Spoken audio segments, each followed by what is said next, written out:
এটাকে এমনভাবে পরিত্যাগ করছেন এইতে কিছুই করা যাবে না, কোনো ফজিলতি নাই। এখন আসলে মধ্যম পন্থা কি, মাঝখানে আমরা কি করবো তা জানার দরকার আছে কি নাই? অনেক হাদিসের অনেক আলোচনা, প্রায় 40-50 পৃষ্ঠার বই, সব আলোচনা তো মাহফিলে করা সম্ভব না। আমি সারমর্মটুকু বলি। সারমর্ম কি? হাদিসের শবে বরাত নামে কোনো শব্দ নাই, এক নাম্বার কথা। কি নাই ভাই? শবে বরাত নামে কোনো শব্দ নাই। আছে লাইলাতুন নিসফুম মিনাশ শাবান, শাবান মাসের মধ্য রজনী। শাবান মাসের মধ্য রজনী। শাবান মাস কি? উত্তর, নবী সাল্লাল্লাহু আলাইহি ওয়াসাল্লাম রমজান মাসের পর যে মাসে রোজা রাখতে বেশি গুরুত্ব দিয়েছেন তার নাম শাবান। আয়েশা রাদিয়াল্লাহু আনহা তিনি বলতেন যে শাবান মাস আসলে নবী সাল্লাল্লাহু আলাইহি ওয়াসাল্লাম এত বেশি বেশি রোজা রাখতেন যে মনে হতো তিনি রোজা ছাড়বেনই না, সারা মাস রেখে ফেলবেন। বেশি থেকে বেশি রোজা রাখতেন শাবান মাসে।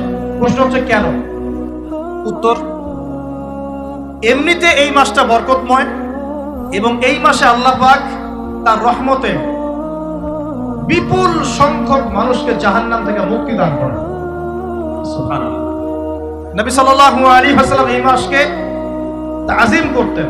এই মাসের সম্মানার্থে, এই মাসে আল্লাহর রহমত বরকতের স্বার্থে নবী করিম সাল্লাল্লাহু আলাইহি ওয়াসাল্লাম এই মাসে বেশি বেশি রোজা রেখেছেন।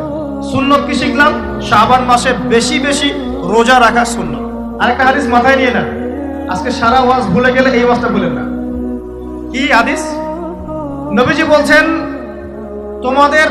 তোমাদের সামনে, হে আমার সাহাবীরা, তোমাদের সামনে এমন একটা যুগ আসছে, ওই যুগে আমার সুন্নতকে ধরে রাখাটা হাতের মধ্যে আগুন ধরে রাখার মতো। আমি অনেকদিন এই লেকচারে এই হাদিসটা বলেছি। ওই যুগে যদি তোমরা আমার একটা সুন্নতকে জীবিত করতে পারো, সমাজে একটা সুন্নত মরে গেছে ওটাকে আবার জীবিত করতে পারো, তাহলে 50 জন শহীদ সাহাবীর নেকি পাবেন। আপনি 50 জন শহীদ সাহাবীর নেকি পাবেন যখন চলমান সমাজে একটা সুন্নত মিটে গেছে, নাই, মানুষ আমল করছে না, কিন্তু আপনি সেটাকে জীবিত করলেন। পারা যাবে ইনশাআল্লাহ।